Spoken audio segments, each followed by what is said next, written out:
Welcome back students. आज आपका फिर से आपके अपने चैनल में हार्दिक स्वागत है।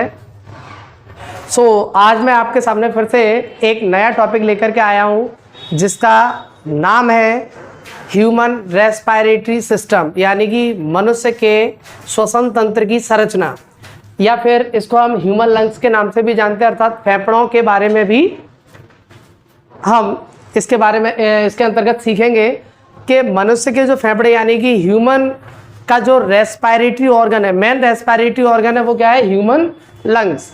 जैसे कि मैंने पिछले वीडियो में बताया था कि अलग अलग रेस्पिरेटरी ऑर्गन अलग अलग ऑर्गन में पाए जाते हैं। जैसे कि आपका गिल्स फिश के अंतर्गत आता है, फिश में पाया जाता है। आपका अर्थवॉर्म में स्किन के द्वारा रेस्पिरेशन कंप्लीट होता है। ऐसे इंसेक्ट में आपका जो है ना ट्रेकिया के द्वारा रेस्पिरेशन प्रोसेस कंप्लीट होता है। तो यहाँ आपको आज मैं डिस्क्राइब करने जा रहा हूँ स्ट्रक्चर ऑफ ह्यूमन लंग्स। तो सबसे पहले हम बात करेंगे कि ह्यूमन लंग्स की पोजीशन क्या होती है, यानी कि सिचुएटेड कहाँ होते हैं। तो human lungs are situated in thoracic cavity, यानी कि ये जो कैविटी है उसे हम थोरेसिक कैविटी के नाम से जानते हैं। इस थोरेसिक कैविटी में जो है ना दो यानी कि वन पेयर, एक क्वेश्चन आता है कि वन पेयर या टू लंग्स जो है ना सिचुएटेड रहते हैं। अब यहाँ हम बात करते हैं आगे की ओर। तो human lungs firstly open into pore like structure is called nostril, यानी कि मनुष्य के फेफड़े की जो आउटर सरफेस है तो दो पोर लाइक स्ट्रक्चर में खुलती है जिसे हम नोस्ट्रल कहते हैं। नोस्ट्रल आगे की ओर जाकर के कन्वर्ट हो जाती है कैविटी में, जिसे नेजल कैविटी कहते हैं। ये जो दिख रही है इसे नेजल कैविटी के नाम से जानते हैं। इसकी डिटेल्ड वीडियो मैं अगले टॉपिक में बताऊंगा कि इसमें क्या क्या चीज़ें हमें देखने को मिलती हैं। So nasal cavity is converted into a narrow tube like structure is called trachea. Trachea is also known as wind pipe, यानी कि इसे हम श्वास नलिका के नाम से भी जानते हैं। यहाँ पर आपकी दो ट्यूब पाई जाती है, जस्ट एक इसके पीछे इसी तरीके से एक और लगी रहती है जिसे हम फूड पाइप भी कहते हैं। सो फूड पाइप को हम यहाँ इंडिकेट नहीं कर रहे हैं, पार्शियल इंडिकेट किया गया है। तो हमें मेन काम है आपका ट्रेकिया से या विंड पाइप से। सो ट्रेकिया आगे की ओर जाकर के, यानी कि ट्रेकिया आगे की ओर जाकर के टू पार्ट्स में डिवाइड हो जाता है जिसे ब्रोंकस कहते हैं। अब इस जगह पर आप दो स्ट्रक्चर देख रहे हैं, एक फेरिंग्स है और एक लैरिंग्स है।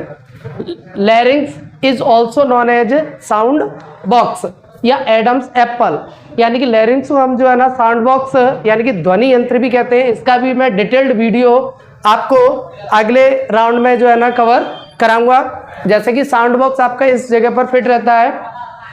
अब यहाँ पर इस ट्रेकिया में अंदर की ओर कार्टिलेजीनस सी टाइप की रिंग्स पाई जाती है, यानी कि सी आकार के छल्ले पाए जाते हैं जो ट्रेकिया को सपोर्ट करते हैं। किसको सपोर्ट करते हैं? ट्रेकिया को सपोर्ट करते हैं। इससे क्या होता है कि जब ब्रीदिंग की प्रोसेस होती है तो पिचकती नहीं है। एक क्वेश्चन भी बताऊंगा यहाँ पे सीबीएसई के लिए मोस्ट आईएमपी है कि ट्रेकिया जो है ना वायु विहीन होने पर भी पिचकती नहीं है। क्यों?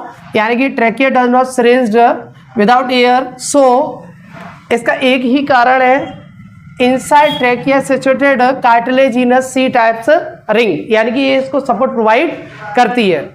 आगे हम बताएंगे इसमें अपर पोर्शन पर एक कैप लाइक स्ट्रक्चर है, देख रहे हो, इसे एपिग्लोटिस कहते हैं, जो कि डस्ट पार्टिकल्स और फूड पार्टिकल्स को इस ट्रेकिया में जाने से रोकता है।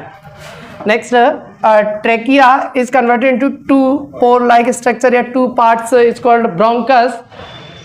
अपर पोर्शन ऑफ ब्रोंकस, यानी कि दोनों साइड की जो ऊपरी सतह है ब्रोंकस की, वहाँ पर बैलून लाइक स्ट्रक्चर पाई जाती है, जैसे राइट लंग और दूसरे वाले को हम लेफ्ट लंग के नाम से जानते हैं। दोनों ही लंग्स के ऊपर एक प्रोटेक्टिव लेयर आपको दिखाई दे रही है जिसे प्लूरल मेम्ब्रेन कहते हैं, यानी कि ये दोनों लंग्स की प्रोटेक्शन लेयर का काम भी करती है, एक्सटर्नल शॉकिंग से बचाने में मदद करती है।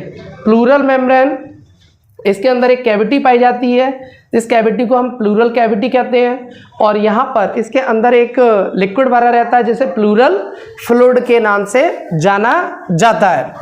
कभी कभी इस लिक्विड में कमी आ जाती है तो उस कंडीशन में पानी भर जाता है, तो वहाँ प्लूरोसी डिजीज जो है ना हमें देखने को मिलती है।